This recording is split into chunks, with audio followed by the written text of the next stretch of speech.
Do you look up in awe at the sheer cliff faces of glass and steel making up the canyons of our modern-day cities and think, I could do that? Are you unafraid of heights, no matter how high? Do you take pride in your work? Are you detail-oriented and serious-minded about your work? Are you a team player, dependable, reliable, punctual, and consistent? Does the prospect of working with detailed measurements and exacting procedures challenge you? If it does, you might be the kind of person to consider an apprenticeship as a glazier in the IUPAT.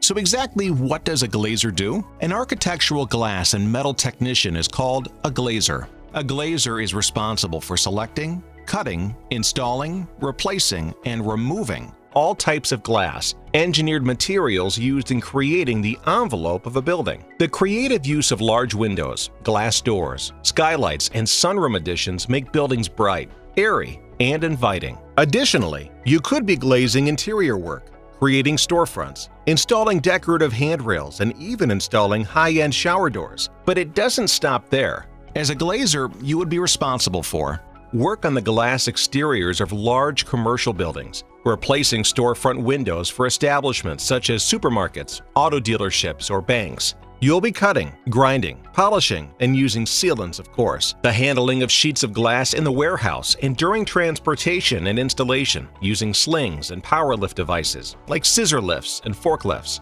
Promoting the application of green technology, solar technology, and sustainability through the design and installation of energy-efficient weatherization materials and solar technology in both residential and commercial applications. Working with pre-cut and mounted glass and frames at a factory or a contractor shop. Preparing work either inside or outside a building, and use scaffolding and elevated lifts for installations. Perform administrative tasks such as preparing estimates and invoices, tracking a job, and estimating manpower. As you can see from this long list, glaziers perform hundreds of tasks related to glass and many other materials. The kind of knowledge required to perform this job well is as varied as the tools and techniques you will learn to use.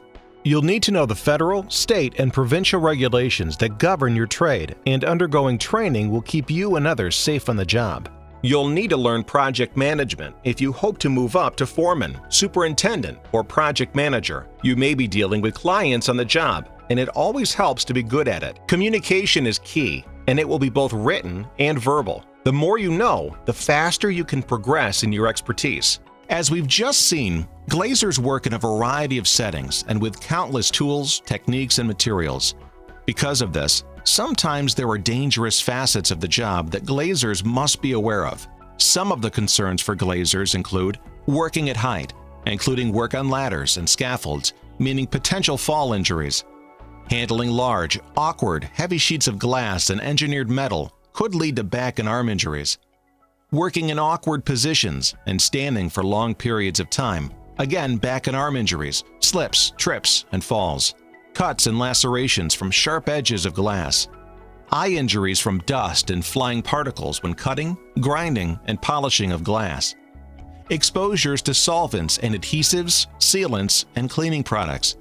Working outdoors in hot or cold weather and working alone. Some specialized tools, materials, and techniques you'll need to master are architectural drawings, specifications, and contract documents that describe the work to be done, the methods of construction, and the standards of workmanship. This is critical. Accuracy in layout, which can be attained through the use of levels and transit-type instruments, skills in using the parts of a transit or level, setting up an instrument on any type of surface, and the basics of reading those instruments. You'll need to understand the effects of temperature and other outside elements, storage, and handling techniques. The installation of special types of glass like hurricane-resistant, bullet, or blast-resistant glass, and other security applications. A familiarity with architectural metals and other materials such as aluminum used in fabrication. You aren't limited to glass. Knowledge of plastics, their types, purpose, and use in today's glazing applications is also key. You'll need to know how to safely connect and disconnect a photovoltaic system, the components, materials used in the installation, and how to make a complete photovoltaic system.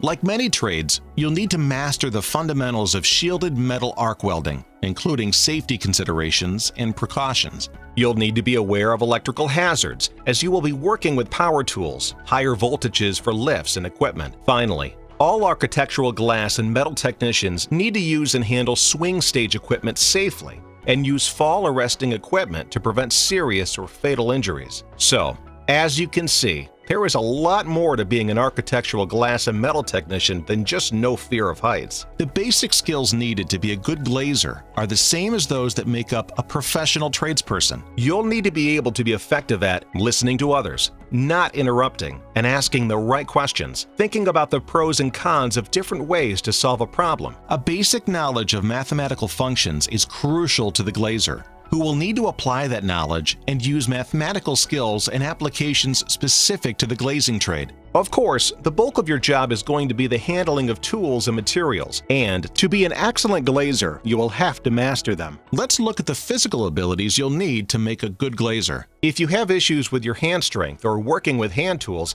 this may not be the job for you. You must have balance, endurance, and be in good physical condition. You must have no chest complaints. This is physically demanding work. This cannot be stressed enough. If there ever was a trade that required the hands of a surgeon, it's a glazier. You will need to measure accurately and make precise visual judgments. The ability to solve arithmetic problems quickly and accurately is necessary to be precise and accurate in the use of your tools and materials at every step of the way. You'll learn a number of tools and use a number of techniques in this trade, many of which are quite physical and almost all require a great attention to detail.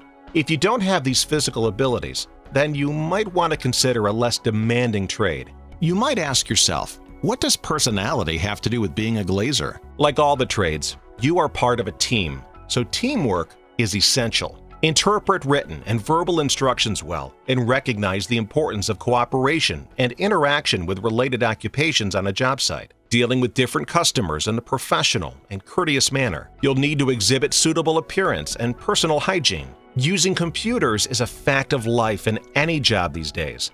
The trades are no exception. You must be willing to learn new technology and techniques. It takes more than just a keen eye and steady hand. It takes maturity and professionalism too.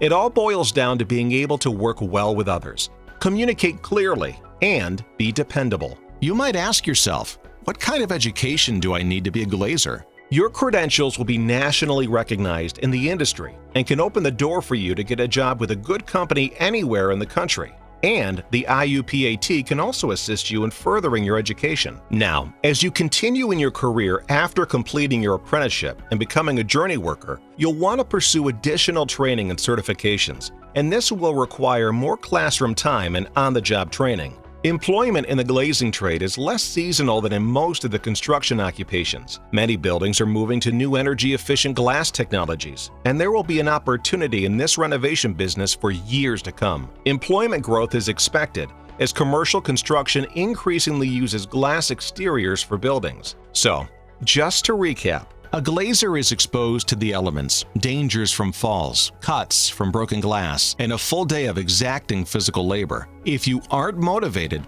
disciplined, and dedicated to improving skills and knowledge of the glazing trade, this trade is not for you. If you aren't 100% confident in your mental and physical ability to work in such a fast-paced, detail-oriented, and ever-changing environment, or your ability to be aware of the hazards associated with glasswork, then you might want to reconsider your interest in being a glazer. It's not for everyone. Are you right for this trade? Is this trade right for you? This is an important question, and one you should consider carefully. Explore your bold future today by considering a career in the IUPAT.